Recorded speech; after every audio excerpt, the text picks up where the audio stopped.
that what was the role of the Ahlul Bayt or the Shia in Hmm. general in the spreading, the dynastic spreading, Yeah. of Islam, the Futuhat, so to speak. Yeah. And Hmm. even on the Sunni side, it's acknowledged that the spreading of the faith is something completely different than the dynastic and expansion, the Mm. struggles of the dynasties. Completely two MashaAllah. different things. And even the Sunnis will acknowledge that the faith was actually spread by the awliya Allah and the and Mm. the ones who tried to live as Yeah. much as possible the prophetic way. And interestingly enough, I'm in contact with some historians, and they all maintain that the original teachings of the awliya that are attributed to the Sunnis or actually came from the Imams. And a lot of Hmm. these guys were in taqiyya, especially in the Hmm. Indian subcontinent with the Chishti silsila and all that. So, Hmm. there's a confusion between spreading of the faith versus spreading of the political dominion. Mm. I had the fortune of studying history formally as an undergrad. And I always MashaAllah. remind Muslims that Saladin fought more wars against Muslim armies than he did than he did against Christian armies, Absolutely. and this had nothing to do with religion. And that five Catholic bishops saved the Khilafah in Spain. It was a Hmm. Christian regiment that actually saved the Khilafah. So these things were MashaAllah. siyasa. They had very little to do with the spreading of the faith. And as you probably know, there were no Muslim armies that went into Malaysia.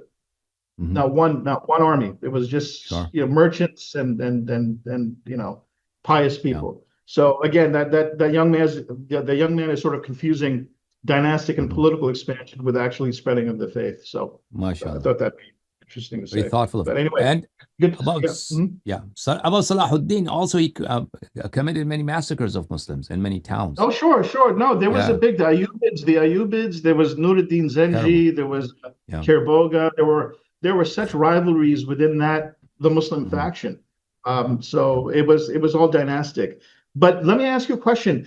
Is there Sure. explicit evidence that Sayyidina Ali never participated in any of the early Futuhat or Imam Hassan, for instance? I heard Sunnis say that, oh, Imam. There's not a single hadith in Shia books that Imam Hassan or Imam Hussein alayhi salam or Imam Ali alayhi salam they participated in any conquest. Hmm, There are in even in Sunni books there are not any ahadith about them. There are some weak ahadith that says Imam Hassan alayhi salam went to Iraq or something, but during the time of Umar or Abu Bakr, but they are very very weak. They do not have any credible chain of narration, and there is nothing else that supports that version.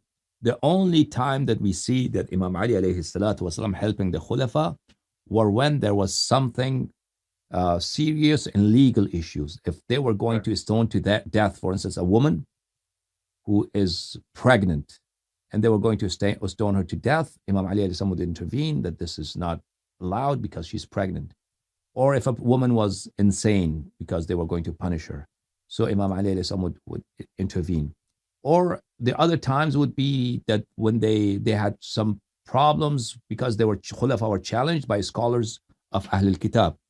And Ahl al-Kitab were knowledgeable and the Arabs didn't know, didn't have books or anything knowledge. So they would ask them questions and they wouldn't be able to answer. And a lot of times the khulafa themselves, they would tell them to go ask Imam Ali alayhi salam, and he would save Islam and Islam's honor.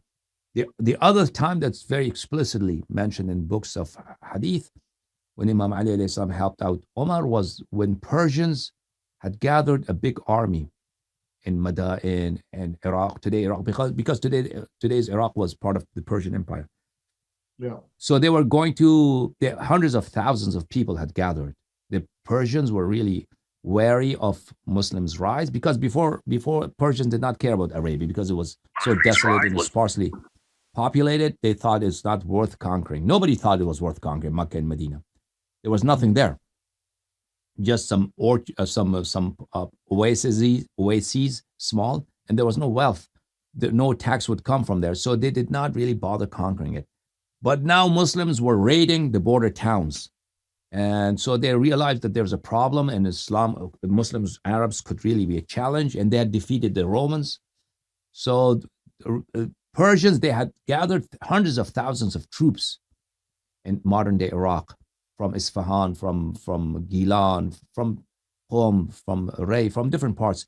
And Ammar al-Yasir, he wrote a letter to Omar that these big army is coming from Persia, and they're vowed to go all the way to Medina. So they are going to solve the Arab problem once and for all. So when this letter came, and this is in Ibn Atham al-Kufi in his book, the letter came, Omar was reading this, and he was shivering, so much so that his teeth were crackling, and people could hear. People could hear that he's shivering, and his teeth are hitting each other. His jaw is shivering. So at that time, Imam Ali alayhi salam intervened, and Omar, everybody told Omar, you should go. You should go to fight the Persians. Imam Ali alayhi salam said, don't go. If you go, these are the exact words, and you turn away, and then the army is going to be scattered. And then there will be nobody to pull them together. You stay in Medina, and you send the army, and then even if they're defeated, you can send new armies.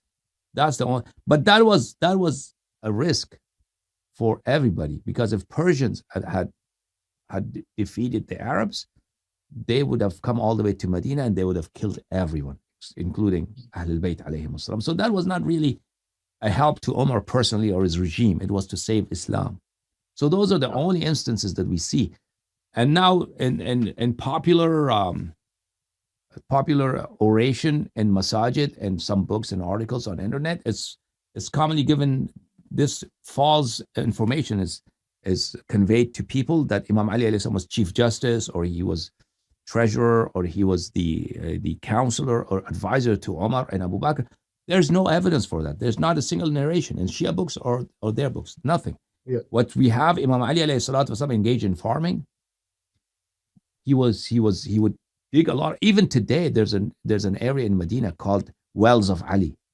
Yeah. Allahyari Ali. Yeah. If you go, there are wells that Imam Ali dug from his time. That these were he with his own sweat that he dug these wells, and he did them waqf for generations to come, and they still exist.